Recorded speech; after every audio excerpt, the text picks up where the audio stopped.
Assalamualaikum guys, King Chess balik lagi di video kali ini. Kali ini saya pengen bahas partai catur yang sangat epic antara Iren Karisma Sukandar melawan Kulkarni Bhakti. Ini terjadi pada 25 Oktober 2006. Oke, nggak usah berlama-lama, langsung aja kita masuk ke partainya. Di sini Iren sebagai putih dan Kulkarni megang hitam.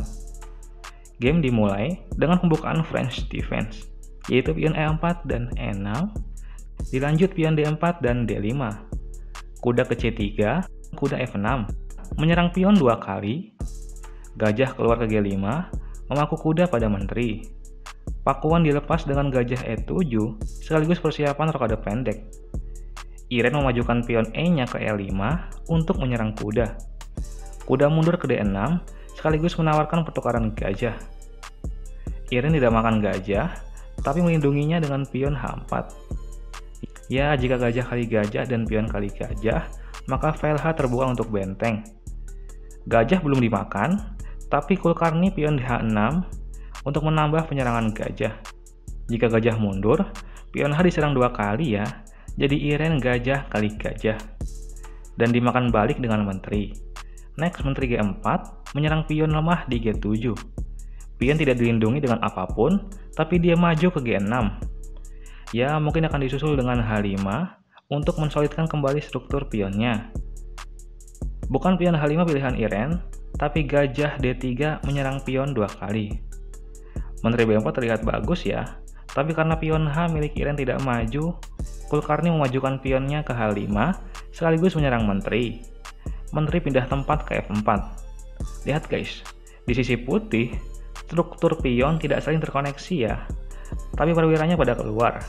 Sedangkan hitam, walaupun perwiranya belum keluar, tapi struktur pionnya sangat solid. Ya, keduanya punya kekuatan masing-masing. Oke, dilanjut Kulkarni dengan pion A6, mengontrol petak B5. Iren mengamankan rajanya dengan rokade panjang. Dijawab Kulkarni, pion ke C5 untuk mendobrak pion pusat. Sekaligus ancaman pion maju yang akan membuat teritorial hitam lebih luas. Maka dari itu, Iren makan pion dengan pion, dimakan balik dengan kuda sekaligus menyerang gajah. Kuda keluar ke F6, dan kuda kali gajah sekak.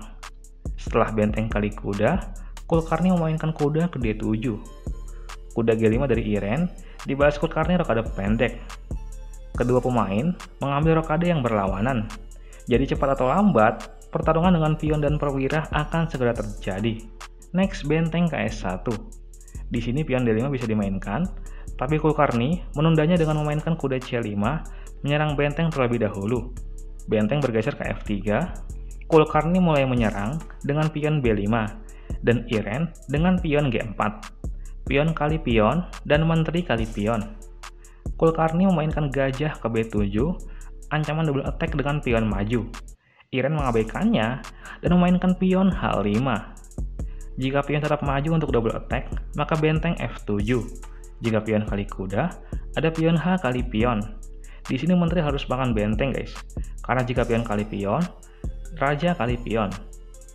Sebenarnya di sini salah satu penyerang ke pion F7 harus dihilangkan dengan menteri kali benteng. Tapi jika nekat makan pion dengan pion, benteng kali pion sekak. Jika menteri nggak menutup, akan terjadi skakmat setelah raja H8. Menteri H5 sekak, menteri menutup, dan menteri kali menteri skakmat. Oke, Kulkarni tidak double attack, tapi menyerang kuda dengan pion B4. Iren menyelamatkan kudanya ke D1, dibalas pion D4 menyerang benteng, dan benteng maju ke F6. Kulkarni memainkan kuda D3 sekak, dan mengorbankan kudanya. Iren menerimanya setelah pion kali kuda, menteri C5 sekak. Bukan raja B1, tapi Iren raja D2 guys. Benteng A digeser ke C8 dengan ancaman skakmat menteri ke C2. Benteng E maju ke E2 untuk memberi jalan raja. Langkah yang bagus dimainkan Kulkarni yaitu pion B3 guys. Apa kalian tahu idenya? Jika pion kali pion, menteri B4 sekak. Langkah paksa kuda menutup sekak, dan pion kali kuda skak ster. Sebuah ide yang cemerlang. Dan apa yang akan terjadi jika putih nggak menerimanya dan memainkan pion H kali pion, maka tetap menteri ke B4 sekak, kuda menutup, dan pion kali kuda skak ster.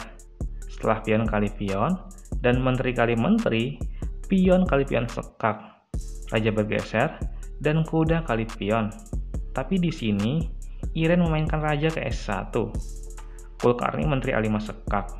Setelah raja F1, pion kali pion. Coba kita bahas. Sebenarnya, disinilah langkah kekalahan hitam, karena ini adalah posisi skakmat dalam 7 langkah. Variasinya adalah seperti ini. Pion kali pion, gajah G2 sekak, menteri kali gajah, benteng C7, menambah perlindungan pion, pion kali pion, benteng F kali pion, kuda kali benteng discover skak, raja F8, kuda D6 discover skak, paksa raja ke E7, menteri G7 sekak, paksa raja ke D8, dan benteng F8 skak mat. Tapi, marilah kita lihat cara Iren menyelesaikan permainan ini. Oke, Kulkarni tetap berambisi mempromosikan pionnya. Setelah pion kali pion, pion maju promosi menteri. Kemudian dilanjut pion kali pion sekak. Jika raja H8, menteri ke H5 dilanjut raja F7 dan menteri H7. Jika raja G7, ada kuda kali pion double skak, raja H7 dan menteri H5 skak mat. Maka di sini benteng kali pion dibalas kuda kali benteng discover skak.